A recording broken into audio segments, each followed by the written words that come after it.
Radio Brockley, the UK's official #1 hospital radio station.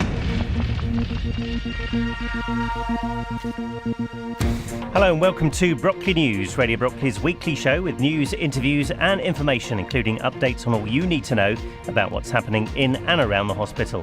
I'm Alan Joyce, and tonight we'll hear from the Aspire charity based here at the RNOH. We'll be hearing from their housing manager, Belinda Melrod, who'll be telling us about their specially adapted Aspire houses for people with spinal injuries.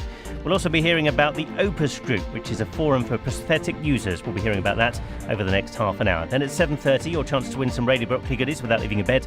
On Bedside Bingo, David Rauch will be calling out the numbers and giving you the chance to win. And then at around 8 o'clock tonight, all your choice of tunes on the Sunday Request Show. So stay tuned to London's longest running hospital radio station, and once again the UK's official #1 hospital radio for 2018. It is Radio Brockley. So the Aspire charity are based here at the RNOH and support patients with spinal injuries through sport, education and housing, among other things.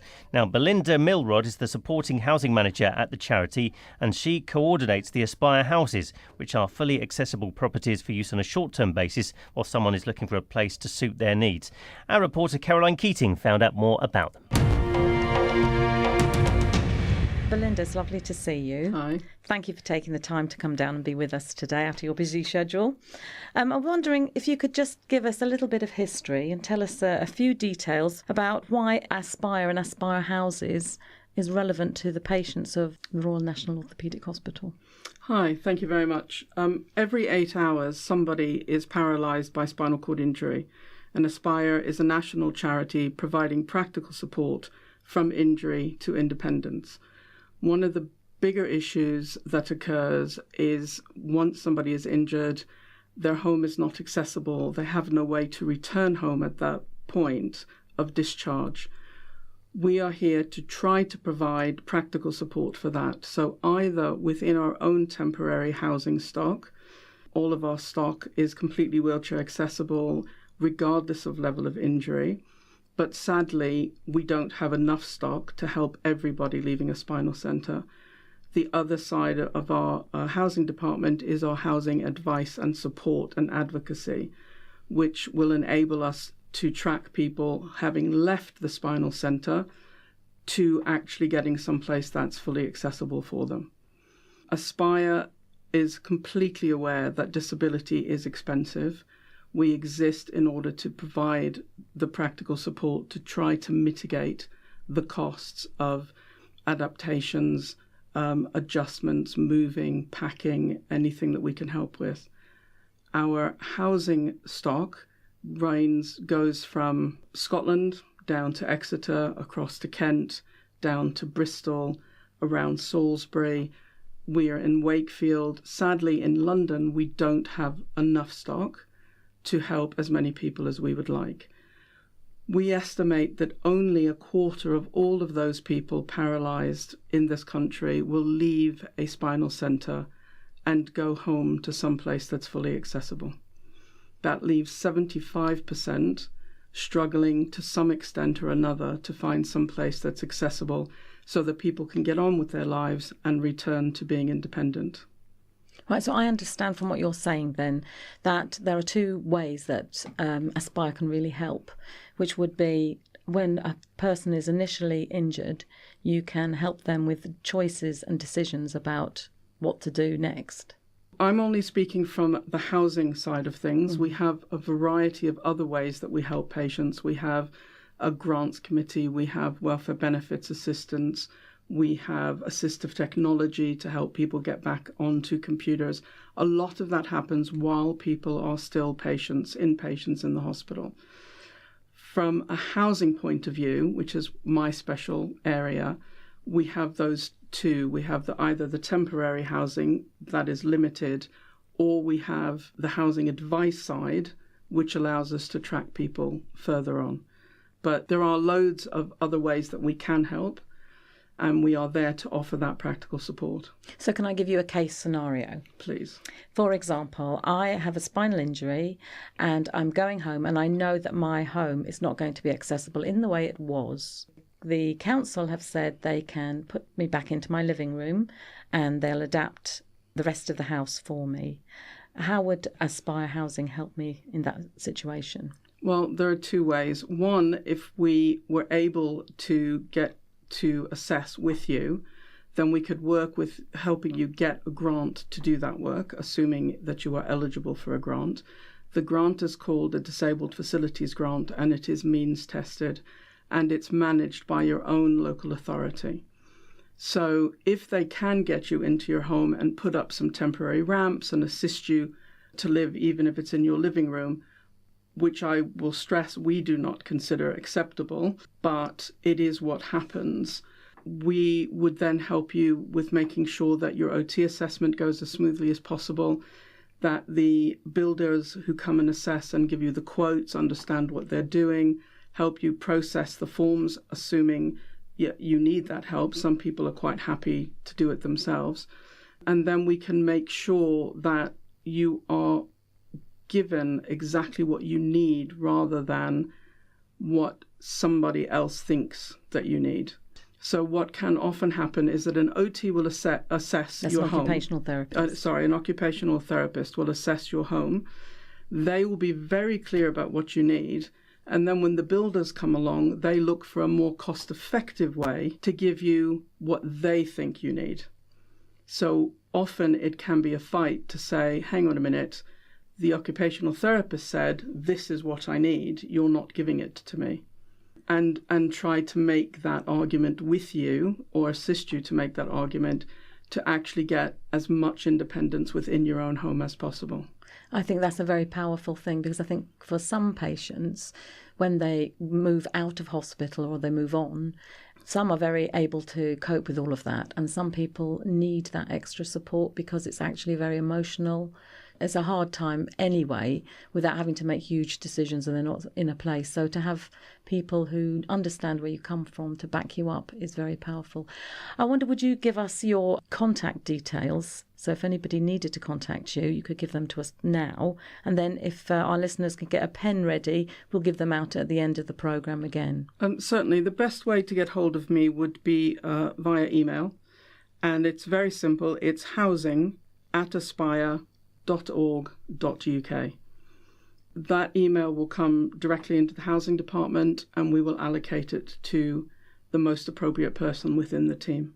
All right, lovely. Can you tell me a little bit about Aspire houses? Because there are some that have gone up around this area quite locally. In fact, our very first houses were linked to this unit, to Stanmore, and they were one in Bushy and two in Edgware, with one of our partner housing associations, which is the Guinness Trust. Aspire don't own any of these properties. We lease them long term from a housing association. They are all 2 bedrooms so that it can be the person with the spinal injury and their carer. They are completely wheelchair accessible, and we have them set to be wheelchair accessible for a variety of injury levels. We have rise and fall kitchen units, rise and fall wet room units, so that irrespective of who moves in, whether they're 6'4", 5'2", doesn't matter, at the push of a button, the units will rise and fall. We have carer hospital beds that look exactly or operate exactly like a hospital bed, so it will rise, fall and profile, but actually looks like a home bed. They are fully furnished, so your only thought is to get through rehab and move into one of our properties. It is a temporary solution.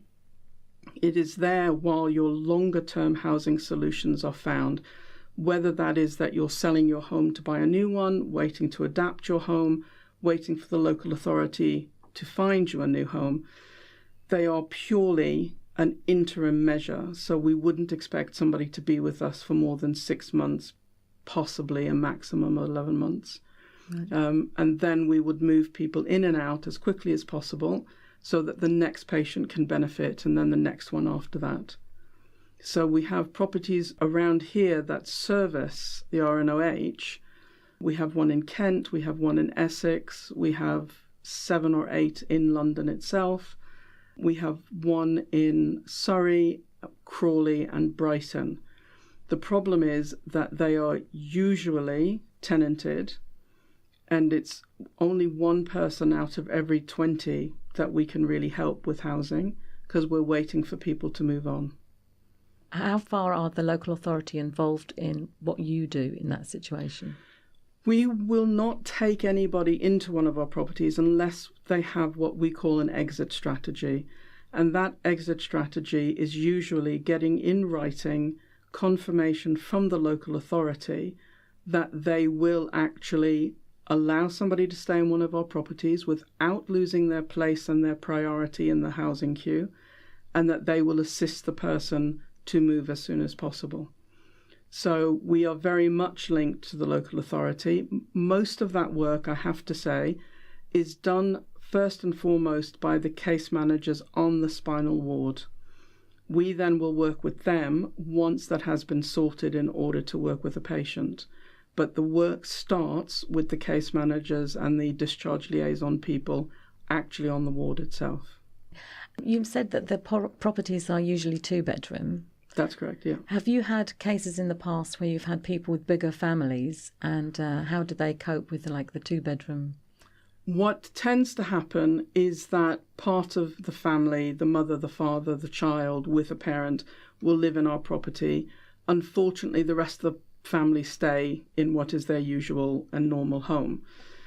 It's not something that we like to do. We used to try to strive to get slightly larger properties, but when the government introduced the bedroom tax, the spare room funding, it was costing people too much to live in our properties.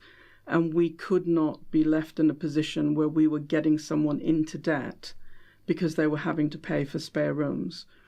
It did mean that we couldn't often then house whole families, although we have had parents with one child quite happily living in the property.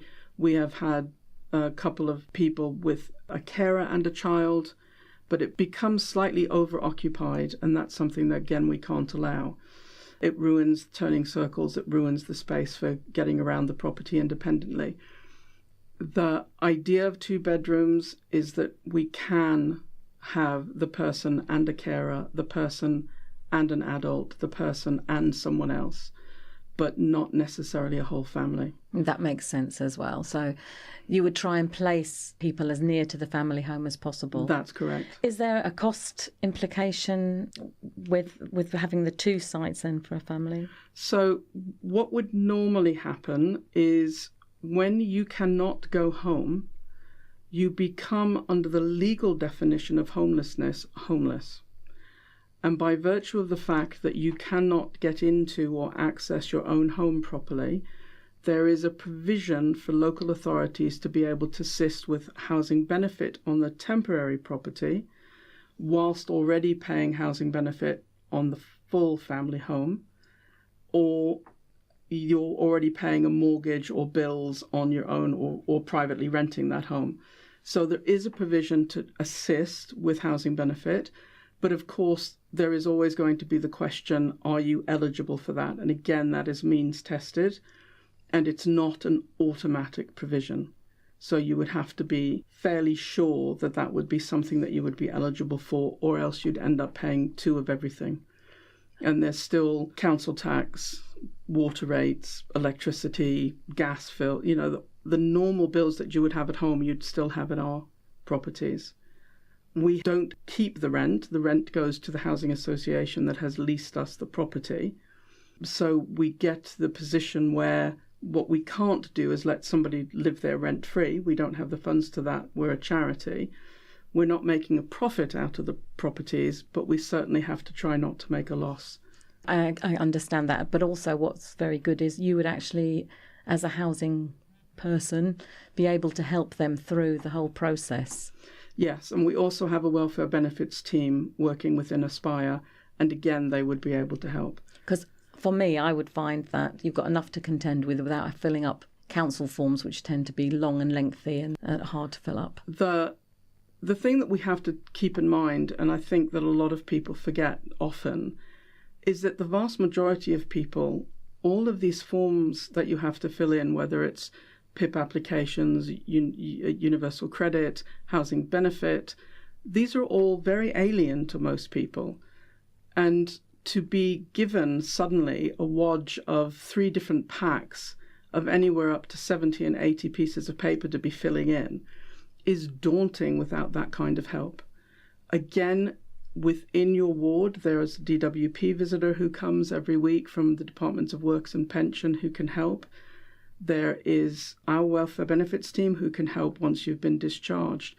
But it is very daunting. Most people have never been faced with this before. And suddenly there's bureaucracy that is completely alien to most people. Well, we're going to give out your number at the end of the programme, just to make sure that anybody who does need your help can access it. Can I just ask you one last question? And it might sound silly, but lots of people have pets. And with a spinal injury, sometimes, the care for the pet becomes a huge issue. In your Aspire houses, can they take a pet? That's a difficult answer to give right now. It depends which property it is. Okay. We are bound by the Housing Association's rules and regulations. In most properties, they will say that pets are not allowed if they are in a block of flats. Where we have standalone properties or semi-detached bungalows with their own gardens, it is often allowed. That would depend, obviously, on the pet. Where it's a care or canine partner, there's no question. Irrespective of where you live, they can live with you, but they have to be formally trained and jacketed canine partners. Other than that, we have to ask permission from housing associations, and for the most part, most of our properties in London are flats, and they would not allow it. Okay. Well, it's been very nice speaking to you today. Thank you very much for coming down.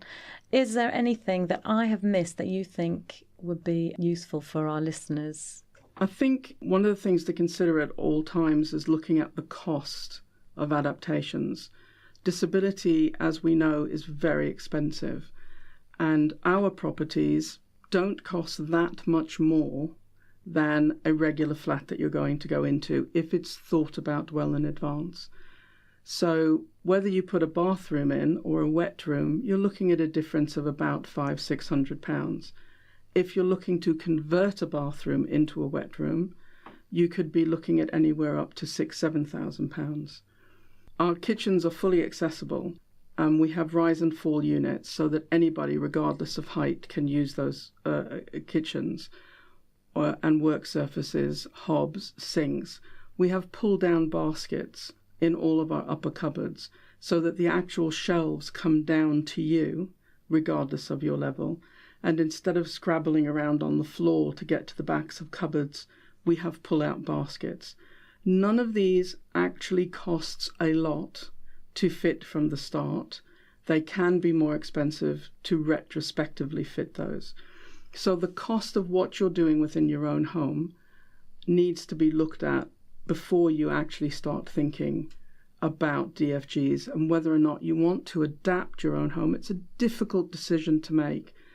But is it more efficient, and will you get more independence from adapting your own home to trying to start from scratch in a new property? And these are really hard choices to make. And most people want to go home. They want to go back to where their kids are still in school, where their families and their support units are. Sometimes there are hard decisions that have to be made to be able to fully become independent again, get in and out to get to work, not need people's help around the house. There is very little difference in cost, but there is a difference, and that needs to be taken into consideration. Okay, fine. Well, if you do feel that you need to speak to Belinda again, she's going to give her details out again in a minute. She certainly will be able to help you with the decisions you need to make and be able to refer you on to other people and other organisations who will be able to help you as well. Just to remind you, Belinda works for Aspire, and we are talking today about housing and housing implications once you leave the hospital, and if you have to come back again into hospital and go out again, and when your housing needs change. And Aspire is an organisation that can help you very much in that situation. So Belinda, would you like to give out your details one last time? Thank you very much. My email address is housing@aspire.org.uk. And can you be contacted by telephone? It's actually easier to just come down and see me, but my phone number is 0208 420 8950. And if we want to come down and see you, where will we find you? Any one of the staff on the ward can make an appointment, just phone up to come down. But if you know where Aspire is and you come through Aspire all the way to the other end, past the cafe, in through the little internet area, we all sit just behind the glass doors. Okay. Thank you very much for taking the time today. It's been a pleasure. Thank you. Caroline Keating reporting there for Radio Brockley, talking all about the Aspire Centre. Still to come, we've got Bedside Bingo coming up in just about 10 minutes from now. Your chance to win some super Radio Brockley goodies without leaving your bed. David Rauch will be calling out the numbers and giving you the chance to win. And then at around 8 o'clock tonight, all your choice of tunes on the Sunday Request Show. This is Hospital Radio Brockley. It's Brockley News with you for the next 10 minutes.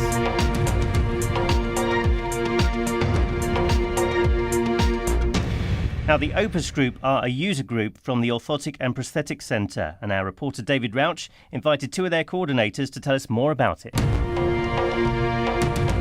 OPUS is a user group for orthotic and prosthetic users at Stanmore, but it is also open to users across the country. So it's not restricted to people who have been patients at the RNOH? Not necessarily, no. But of course, they can be members. They can, yes. How long has OPUS been going? OPUS has been going for about 2 years now, and we've built up very slowly. We've now got quite a few members who come to all our committee meetings, and we've always, when we do an event, we've always got new members attending. And they're coming from all over the country, or is it mainly still Stanmore based? No, our last event we had people coming from Bournemouth, from South Shields, someone came from South Shields, and Birmingham. Yeah. Are these former patients, or have they heard from you elsewhere? It's through social media. We have a Facebook page and a website, and we belong to various other groups specifically for amputees, and we just share our news, and then people come onto our page and like our page. So Facebook is a good opportunity to learn about OPUS and spread the word. Okay, well, we'll take the details of how to get in touch with you in a few moments' time. What sort of services do you offer potential or existing amputees? Well, at the moment we arrange something we call the Big Meetup, which is twice yearly. So we invite members to come to a local pub here, and it's just a social event. It's fully accessible, and people eat, drink, chat, make new friends, increase their networking. We've also arranging some activities. We've arranged Nordic walking and indoor skydiving. Nordic walking started off as a taster session, and then because users were so interested in it and it helped us with their walking gait, we decided to run a course. So the instructors from Nordic Walking Watford came along on site, and we had a large group of amputees that learnt to walk on stony ground, grass, different areas, and we all had a fantastic time. And so we're now arranging indoor skydiving, where members can come along and have a little go at floating around in a big wind tunnel. We're not sure how it's going to go, but I'm sure it'll be fantastic. Have you ever tried it yourself? We did have one session a few weeks ago which was extremely successful and quite frightening, but we're arranging another one now, so hopefully, and get more people to come along, just to raise awareness that you can do these things. Yes, it strikes me as the Nordic walking, as you say, helps with gait and normal day-to-day life. Skydiving, probably a little less so. We arranged it because it's probably something that you couldn't really go along and do. We explained that we would all be amputees. So when we went in, instead of one instructor, there was two instructors in. They were all aware of our disability, and they had actually told us we had to take our legs off. But when we went, they said, no, that's fine, keep them on. And the two instructors were amazing and really helped us. So it's something that you probably would be scared to do without doing it in a group. So it was a group, there was 12 of us, and we really enjoyed it so much. As Sandra says, we're doing it again, so we've got another one organised. That sounds like a good idea. Sounds like a lot of fun, even if you're not an amputee. And the feedback was, it was so nice to do something as a group. So, and one of the ladies that did sign up to do it, it was completely out of her comfort zone, but she said, I'm just going to do it. and she had an amazing time. She pushed her boundaries, and hopefully that will make her move on and do other things and increase her awareness that and acceptance, and that life is okay. So you do these activities and the meetups every 6 months or so. Yeah. Do you provide any other sort of support? We have an email address where users can contact us if they have any questions, and we can also liaise with centre management on their behalf. We can't give any sort of advice or anything, but if someone's a little bit worried about something or doesn't get an answer that they're happy with, then we can liaise with management, just have a little chat and take things forward in a positive manner. Okay, so you're not providing any medical advice, but you're providing moral support. Moral support and advice on everyday life that, I can't manage to do this. You can manage to do that. Have you tried to do it this way? And then someone thinks that the light bulb goes on, oh, actually, yes, I can do it, but in a slightly different way. We all have different needs and different boundaries, and there is a way. Whatever there is a way. But it's obviously, if you can't think of that way yourself, somebody just says, oh, do it like this, and you think, why didn't I think of that before? So. And do you provide support just post-operation or pre? No, we also provide pre-operation support, and we've actually had a couple of people come to the big meetups because they've actually considering elective amputation, and they've come along to meet the other amputees and discuss how things are, and I would say both have gone away with a lot more knowledge and feeling a lot more aware of what the future holds for them. And positive that there is life after amputation. Having a limb amputated is not the end of the world. It's not easy, but there is life, and you can cope and you can get on. And with support, peer support, onwards we go. That sounds very good. Okay, so if people want to get in touch with you, how can they do that? Okay, well, we have a Facebook page, which is OPUS Stanmore, all one word. Or you can email us on opus-rnoh@outlook.com. We also have a website, and if you go onto our website, there is a way you can register your email address so that we will then send you any updates or newsletters. And our website address is www.opus-rnoh.wix, that's wix.com/user group. We have committee meetings probably every 3 or 4 months where we discuss what we can do, arrange events, lots of other things that are going on, and everyone's welcome to come along. We're always looking for new ideas, new inputs, and it'd be great to see anyone. If you just email Opus on opus-rnoh@outlook.com, we'll let you know when our next meeting is, and you can come along and join us. Management are at these committee meetings because they want to get involved. They fully support HOPE, and they like to take feedback from grassroots levels, and it helps them develop the service that they deliver to us. So Sandra, Jane. Put the NHS to the test. The Friends and Family Test.